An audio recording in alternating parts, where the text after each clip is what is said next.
Now, when you're looking at getting an aquarium, you really want to have some idea of the fish or what you want out of the fish in the aquarium that you get yourself. For example, some fish are amazing pets, and there are various species that are sort of well-known pet fish. So they're basically fish that end up becoming part of your family, and they end up getting a name, and they end up basically being pet fish, like these Oscars. They would be the most popular pet fish. They have a lot of personality and they interact with you a lot. Now, understanding the requirements of the fish you buy is really, really important when choosing your aquarium. So you've either got to choose the aquarium that suits the fish you want, or you've got to choose fish that suit the aquarium that you've got. So are you buying an aquarium because you want to get a pet? Because as far as pets go, fish are by far the cheapest and easiest pet you can possibly have, depending on what you actually select, of course. Other people would like to buy an aquarium because they want a piece of furniture.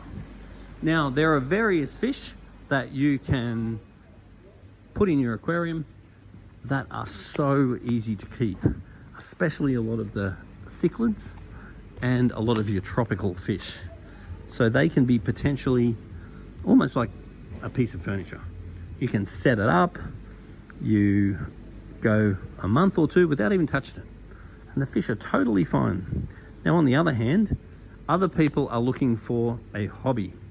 If you're looking for a hobby, then you might, for example, venture into the saltwater, but you need to be aware that if you are going to go for something like a reef aquarium, it is definitely going to require more time. It's definitely going to require more money. So it's important to make the right decision as far as the aquarium you purchase or the fish that you put in the aquarium. And that's why coming to see us is a very good idea, because we can help talk through what it is you want to get out of the aquarium to make sure that it is the right choice. For example, if you're looking for a pet fish, I wouldn't be getting neon tetras. If you're looking for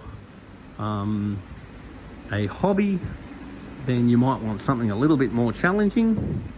So you've got lots of different options. You've got planted aquariums, your native aquariums, saltwater aquariums, fish-only aquariums, cichlid aquariums. There's so many different options you can go for. And also, where you start isn't necessarily where you finish. As a generalization, if you get a saltwater aquarium, then you can usually quite easily convert that to being a very good freshwater aquarium.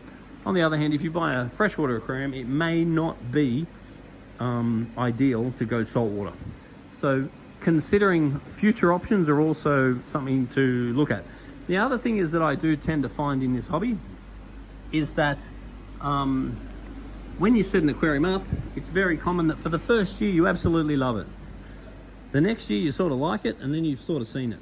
So being aware of that is really a good idea, and then making sure that you change it up when you need to. So I've been into aquariums for over 30 years, and I absolutely love them, but I've always been someone that's always looking for the next thing. So I will really enjoy my fish for a year or two, then I'll tend to not only redecorate the tank, but I'll tend to, change out a lot of the fish, and definitely keeps it interesting. So I really believe that change is king. So don't be afraid to swap. If you've done one style of fish, you can always trade them in and go for a different style, because you want to keep growing, you want to keep learning, and fish keeping is absolutely abundant with various options and choices and so forth. So anyway, come down and see us, and just bear in mind, are you looking for a hobby? Are you looking for a piece of furniture? Are you looking for a pet? Even fish like this are even good company, believe it or not. Anyway, I don't care how nice your house is, set up a nice aquarium, it'll be the feature of any home.